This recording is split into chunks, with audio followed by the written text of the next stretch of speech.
And there's war with the Philistines all the days of Saul.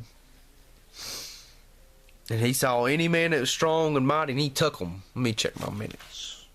Okay. So now the Lord, Samuel said unto Saul, the Lord sent me to thee to anoint thee to be king over Israel.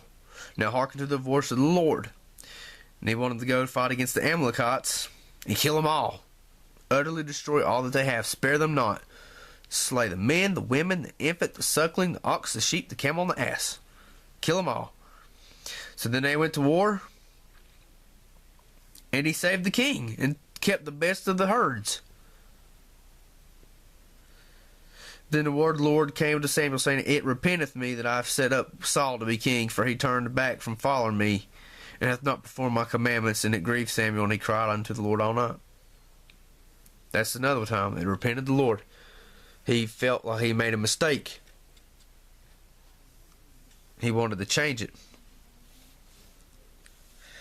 So Samuel told him, you disobeyed the Lord.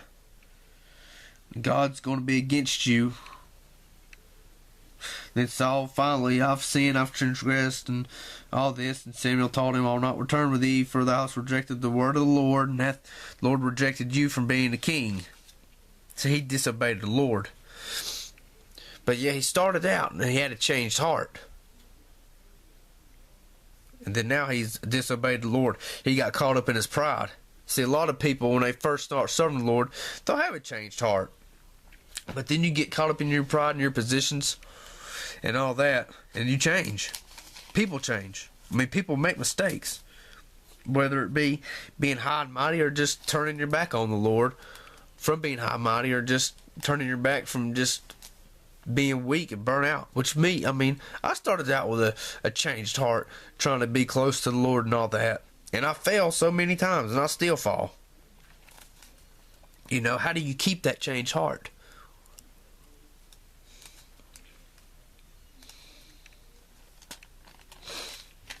So then Samuel told him to bring the king that he spared, and Samuel killed the king himself.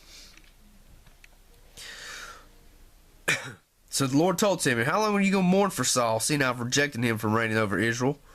So he sent him into the house of Jesse to make a sacrifice and to choose a new king. So he did, and then he chose David. So now, Samuel anointed David, but he's not king yet. He's a young child still. So the Spirit of the Lord departed from Saul, and an evil spirit from the Lord troubled him. See, another thing, a spirit. It troubled him. He had a troubled spirit now. So you think why you're stressed and depressed all the time? Could it be a spirit of the Lord on you? He gave you the spirit of depression for a reason? Or a spirit of stress? I don't think it's feelings and emotions. I believe what we feel are from spirits. So they got David, and he's playing the harp for Saul and all that. And Saul liked David, and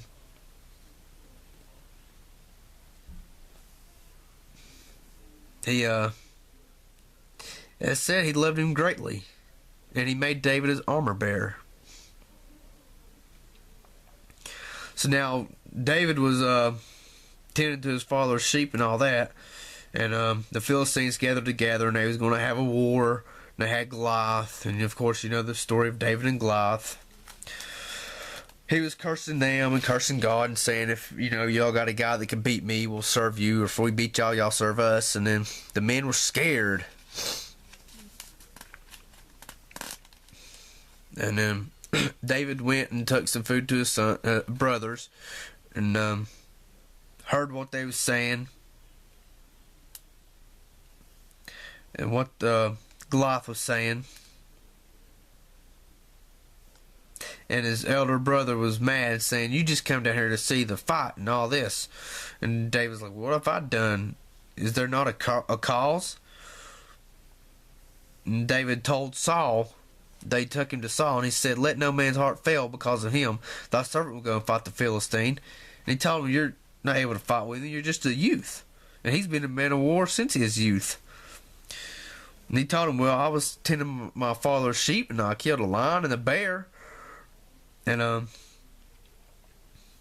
so he said, well, do what seems good to you, I guess, you know. So they gave him his armor and stuff, but he didn't wear it. He's just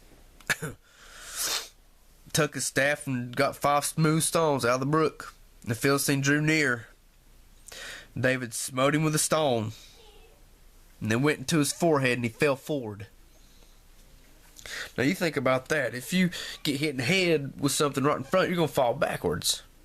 So why do you think he fell forward? And that stone was in his head. So it basically said it sunk into his forehead. And David was but a youth. Now I can understand if he was like a Hulk Hogan throwing a rock or something and it going into his forehead. But I believe God's hand was in that, and he slammed his head toward that stone. And then David ran and took the Philistine's sword and drew it out and cut his head off. And their champion was dead, and they fled. The men of Israel shouted. And then Saul took him and made him a captain. Saul's son Jonathan loved David as his own soul. So they was like best friends, and they made a covenant with each other.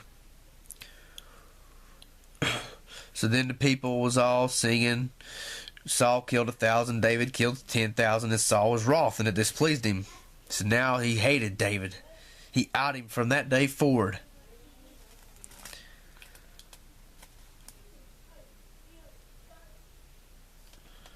And it came to pass on the morrow that the evil spirit from God came upon Saul, and he prophesied in the midst of the house, and David played his hand at other times. And Saul was going to kill David. He tried to kill him twice with a javelin, and David fled from it. And Saul was afraid. And Saul saw that he behaved himself very wisely, and he was afraid of him. And all of Israel and Judah loved David because he went out and came in before them. He was among the people around him, and he behaved wisely. He watched every step he did. So Saul thought, well, I'm going to give him my daughter to be a snare to him. So he gave him his daughter, and he had his servant there and saying this and saying that, lying to him, just building him up, trying to set him for a fall. So Saul sends him to war, and he says he wants 100 foreskins of the Philistines to be avenged of his enemies. He thought David would be able to die. He sent him out to hopefully he would die. So David returns and has all the foreskins. Now Saul knew that the Lord was David, and he saw that his daughter loved him. So he's more afraid of David. Then you got he's still trying to kill him, and then Jonathan protects him. And he tried to smite him with a javelin again, and he got away. Then he sent messengers to try to kill him, and his daughter, Saul's daughter, had him out the window and dressed up something as him in the bed, so they thought he was in there.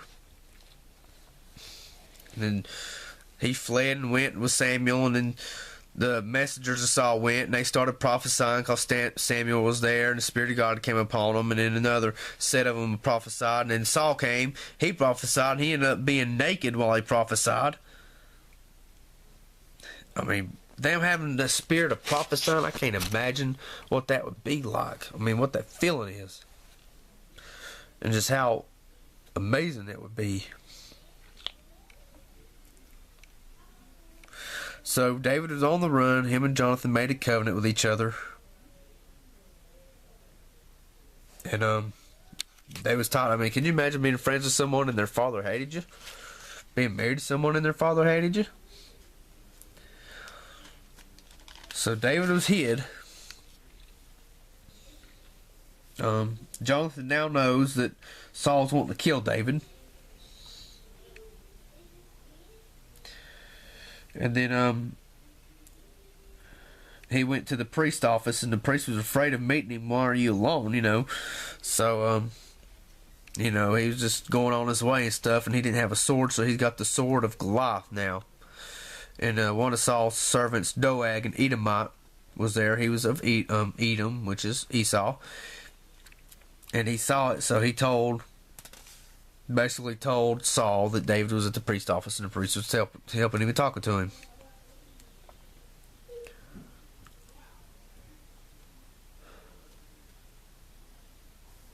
So now David was staying in Gath with the king of Achish. And then he went another way and then went on down in the cave of Adullam, hid in the cave. And then the prophet of Gad told David, abide not in the hole, depart and get into the land of Judah. And so he departed and went to the forest of Hereth. So then Saul gets the priests together and finds out what happened, and then he gets his servant to kill the priest, Doeg. So they kill the priests. And then Abiathar escaped and fled to David. So now Saul, he had a good heart. Now he's killing the priests. So David's got a priest with him now, Abiathar. So now the Philistines went to fight against Keilah, and they robbed the threshing floor. So David asked God, should I go and fight against them? And then they went and fought against them and then ran because Saul was going to go try to overtake David there in that war. Then he's in the wilderness, hiding. Then him and Jonathan talked again and said, don't worry, God's going to take care of you. Saul's not going to be able to get you. And then he took 3,000 men to seek him. And they was hid in a cave. And then David slipped and cut off Saul's skirt privately, his robe. And he didn't know it. And then he hollered at him after they left. And then basically asked him, what have I done to you? I spared you. I could have killed you, but I spared you. And so Saul wept and all this. And I'm sorry. And I, won't do it again. And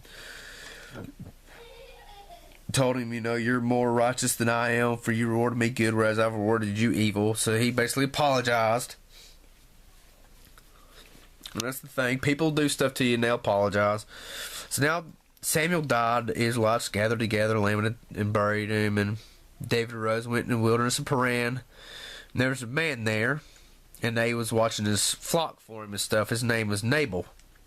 He was a jerk. So they went to get their money from him, and then they basically talked roughly to him, who are you, and wouldn't do it. So they was going to kill him, but then his wife heard what happened and heard that David and his men was good, and they took care of everything. So she gave them bread and all that, and gave them what they were owed. And then basically Nabal dies, and then David takes her as his wife, and also takes Ahinoam of Jezreel. So he had two wives. His wife from Saul, Saul's daughter, he took her and gave her to someone else. So David has two wives now. So then Saul goes after him again, after he apologized to him. And then they're in a trench, and they fell asleep, and David went, and he could have killed him, but he took a spear, and then he hollers at him, and he took a spear in his cruse of water, and he hollers at him. And Abner, I guess, was one of Saul's men, right-hand man, armor bearer, I guess. And he says, art thou not David hollers, said, Abner, art thou not a valiant man who is like thee in Israel, wherefore thou hast not kept thy Lord the king? For there came one of the people in to destroy the king thy Lord. And he says, it's not a good thing that you've done, you're worthy to die. And he saw that David had a spear and his cruse of water. So then Saul knew it was David. And David asked him, why do you pursue after me? What have I done? What evil's in my hand? Then Saul told him, I've sinned. Return my son, for I will no more do thee harm, because my soul was precious in thine eyes. And basically apologizing again. So then they went their ways again. David goes and stays in the land of Philistines, becomes their servant. And David was going to war with his men and fighting cities and not leaving anybody alive. And he was giving the animals to Achish. So basically they had a good, good relationship kind of. He trusted David. So they went to war again. And they was going to fight against the Israelites, and then the king told David, you and your men come with us, I'll make you a keeper of my head forever. So now Samuel's dead, Israel lamented. Saul was inquiring of the Lord because he saw the Philistines coming. He was scared, and the Lord didn't answer him, neither by dream nor by prophet. So he seek the woman with a familiar spirit. He may go inquire of her. Now he disguised himself because he put away all the wizards and sorcerers out of Israel. And he went and she brought up Samuel from the dead, his spirit. And Samuel said, "Why have thou disquieted me to bring me up?" And he told him, "I'm in distress. The Philistines make war against me, and God's departed from me." And Samuel told him, "Why do you ask me, seeing that the Lord departed from you?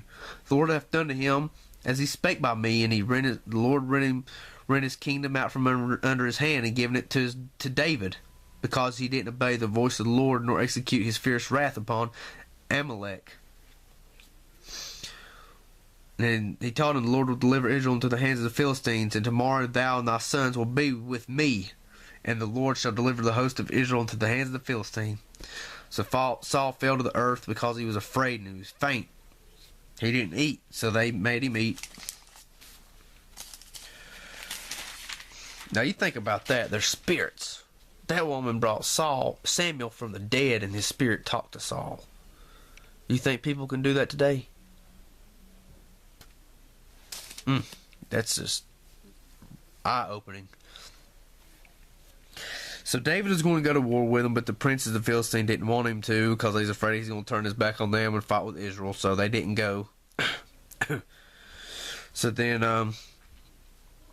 David and his men went on to fight the Amalekites because they invaded the south and took away captives, and his wives were gone. So they was weeping and crying, and David's two wives were gone, and they were distressed, and they went after them. Now, they had 600 men, so 400 went with him because 200 were faint and they couldn't go. And they found an Egyptian in the field, and they gave him food and made a little deal with him, and he didn't want to be returned to his master, so he basically stayed with them. And then they went, and they fought him and got everything they had and brought it back. And they took extra, and they gave the 200 men as their stuff, and they gave everybody stuff. And the men that went with them said, "Well, don't give them nothing. They didn't go with us."